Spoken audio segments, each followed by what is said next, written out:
Hello everyone, আসসালামু আলাইকুম। কেমন আছেন সবাই? আশা করি ভালো আছেন। আজকে ভুনা খিচুড়ি রান্না করে দেখাবো আপনাদেরকে। আশা করি আপনাদের ভালো লাগবে। তো ভুনা খিচুড়ি আমি কিভাবে রান্না করেছি, প্রথমে আমি একটি হাঁড়ি বসিয়ে দিয়েছি চুলায়।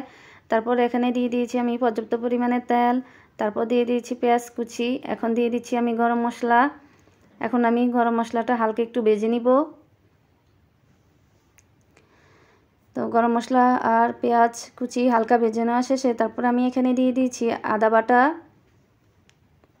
তারপর দিয়ে দিচ্ছি রসুন বাটা, এখন দিয়ে দিচ্ছি জিরা বাটা, তারপর দিয়ে দিয়েছি আমি মরিচের গুঁড়া, তারপর দিয়ে দিয়েছি আমি ধনিয়ার গুঁড়া, তারপর আমি এখানে দিয়ে দিচ্ছি লবণ। এখন আমি মশলাটা ভালো করে কষিয়ে নিব। তারপর আমি আগে ভিজিয়ে রাখা সে চাল দিয়ে দিচ্ছি। পানি ঝরিয়ে নিয়েছি আমি ভালো করে।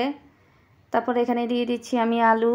এখানে আমি তারপর দিয়ে দিলাম আমি ডাল। আমি এখানে প্রায় 4 আইটেমের ডাল নিয়েছি। আমি ছোলার ডাল নিয়েছি, তারপরে আমি এখানে হেলেনের ডাল নিয়েছি, তারপর মুগ ডাল, মসুরের ডাল।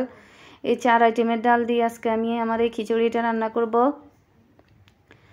তারপর আমি এখানে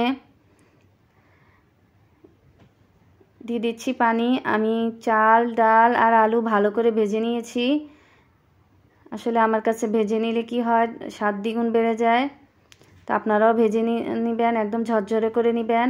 তারপর এখন আমি ভালো করে মিশিয়ে নিচ্ছি পানির সাথে। এখন আমি এখানে দিয়ে দিচ্ছি কয়েকটি কাঁচামরিচ। এখন দেখতে পাচ্ছেন পানিটা ফুটে আসছে। এখন আবারও একটু ভালো করে মিশিয়ে নিচ্ছি।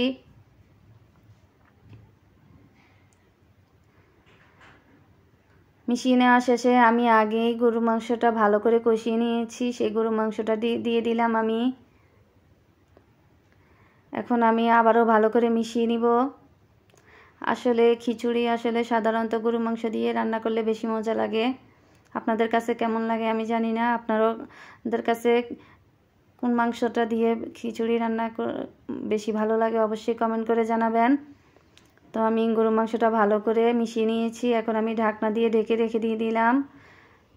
তো ঢাকনাটা সরিয়ে প্রায় আমি ফিরে আসছি 10 মিনিট পর। এখন আবারও একটু ভালো করে আমি মিশিয়ে দিব, ভালো করে নেড়ে চেড়ে নিব।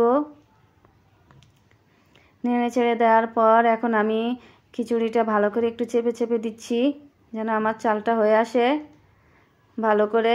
এখন আমি আবারও 10 মিনিট অপেক্ষা করব। 10 মিনিট পর ফিরে আসছি। তো দেখতে পাচ্ছেন আমার খিচুড়িটা একদম ঝরঝরে হয়েছে। কেমন হয়েছে অবশ্যই আপনারা কমেন্ট করে জানাবেন। সবাই আমার পাশে থাকবেন। আল্লাহ হাফেজ।